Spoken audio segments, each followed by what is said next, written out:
J'avais déjà eu une expérience de groupe mixte de Palestiniens et d'Israéliens, mais ce que j'ai vécu ici est unique. Quelque chose s'est passé, tranquillement et avec l'écoute, qui m'a aidé à toucher la souffrance de chaque personne.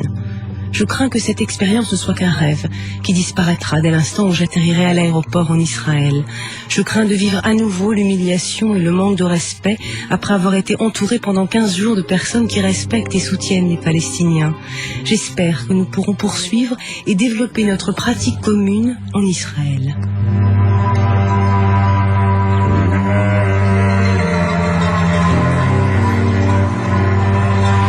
Nathan, vous dites qu'au village des Pruniers, la pratique de cette culture de paix, de cette culture de non-violence est enseignée, non seulement enseignée mais pratiquée.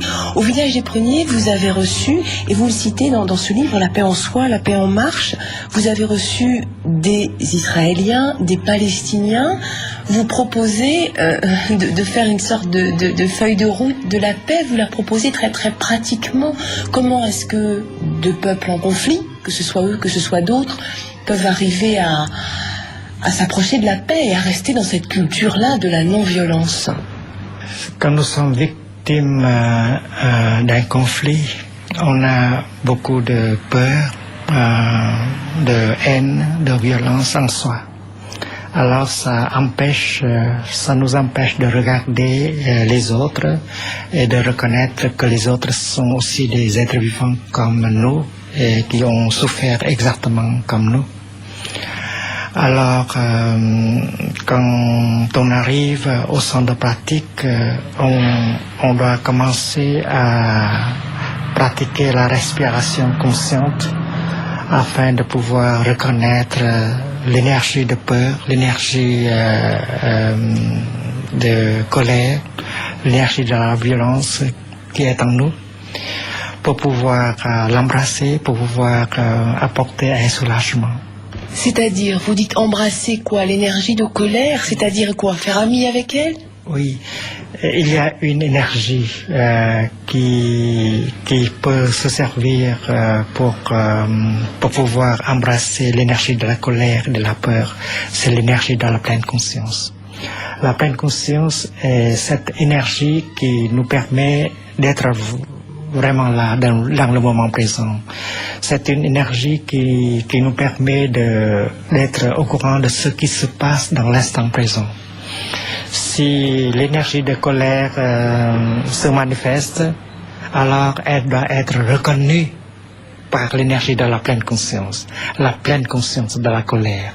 La pleine conscience reconnaît la colère, embrasse la colère et apporte un soulagement à la colère. L'énergie de la pleine conscience est conçue comme l'énergie du Bouddha, comme le Saint-Esprit, qui peut tout transformer. Alors, avec la pleine conscience engendrée par la respiration consciente, avec la marche dans la pleine conscience, on peut toujours reconnaître la douleur, la souffrance, embrasser cette douleur, cette souffrance pour pouvoir apporter un soulagement.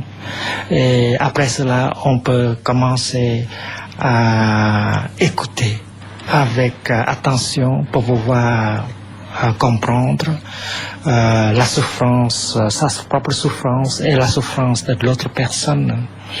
La pratique de l'écoute profonde, l'écoute compatissante est très importante.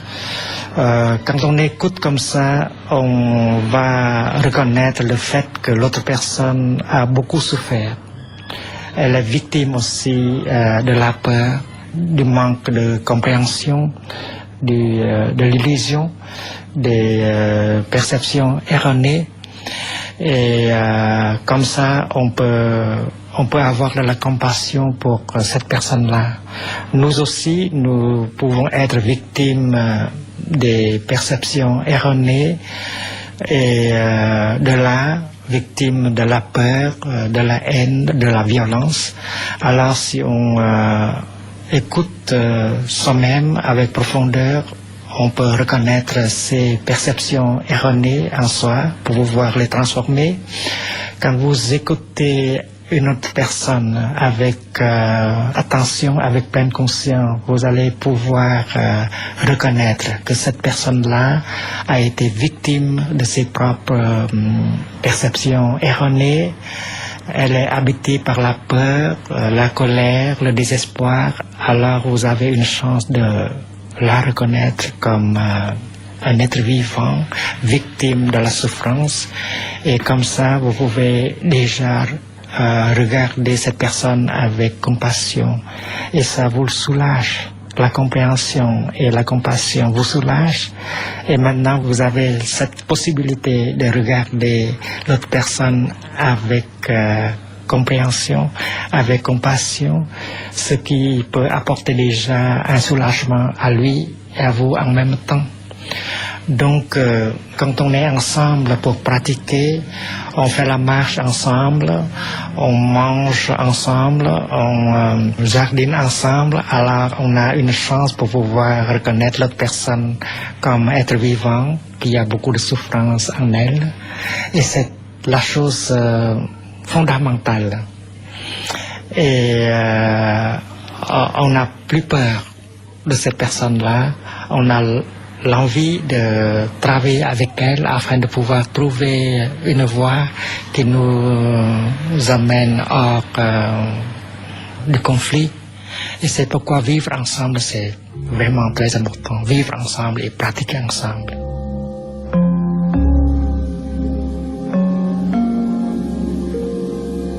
Qu'est-ce que vous pourriez dire, Thich Nhat Hanh, à nos auditeurs qui sont souvent au sud, qui sont en Afrique, qui sont au centre de conflits, de soucis, de difficultés, de grosses difficultés matérielles, mais aussi certainement spirituelles?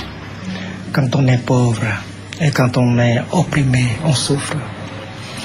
Mais on va souffrir beaucoup plus si on a la colère, le désespoir. Alors il faut agir en telle sorte que la colère et le désespoir ne soient pas un piège. Donc avec la pratique, avec cette connaissance qu'on peut vivre une vie simple, on n'a pas assez d'argent, on est un peu opprimé. Mais si on peut apprendre à regarder les gens avec compassion, alors on va souffrir beaucoup moins. Et à partir de cela, on peut aller très loin sur le chemin de la paix et du bonheur. Ce que vous dites, c'est regarder l'autre, regarder votre souffrance à vous et regarder l'autre, aussi riche, aussi puissant soit-il, il souffre aussi. Et c'est ça, il y a quelque chose de cet ordre-là. Oui. Quand on reconnaît la souffrance, on a une chance d'avoir de la compassion. Avec la compassion, on peut entrer en contact avec les autres. Sans la compassion, on est complètement isolé et on souffre beaucoup plus. Donc, la compassion est une sorte de nectar qui peut vous ressusciter. Mais la compassion est une chose qui est née de la compréhension. La compréhension, c'est le fruit du regard profond. Si on a le temps pour regarder, alors on va reconnaître la souffrance dans l'autre personne. Quand on a le temps, on peut regarder l'autre personne en profondeur. On peut réaliser que l'autre personne est victime de sa propre souffrance, de ses propres perception erronée. Alors on n'a plus le désir de le punir.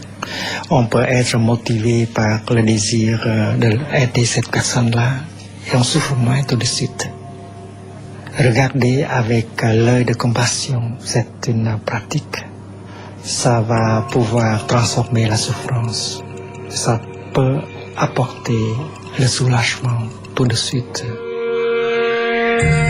La paix en soi, la paix en marche de Thich Nhat Hanh est paru aux éditions Albin Michel. Et puis pour nos auditeurs qui seront à Paris le week-end prochain, samedi 21 et dimanche 22 octobre, à signaler 2 conférences de Thich Nhat Hanh à la Maison de la Mutualité à Paris, et puis la marche méditative qui partira à 10h30 dimanche matin du Jardin de Luxembourg jusqu'au parvis de Notre-Dame. La paix en soi, la paix en marche, à la semaine prochaine, précisément le dimanche 22 octobre pour la dernière Vue de l'Esprit.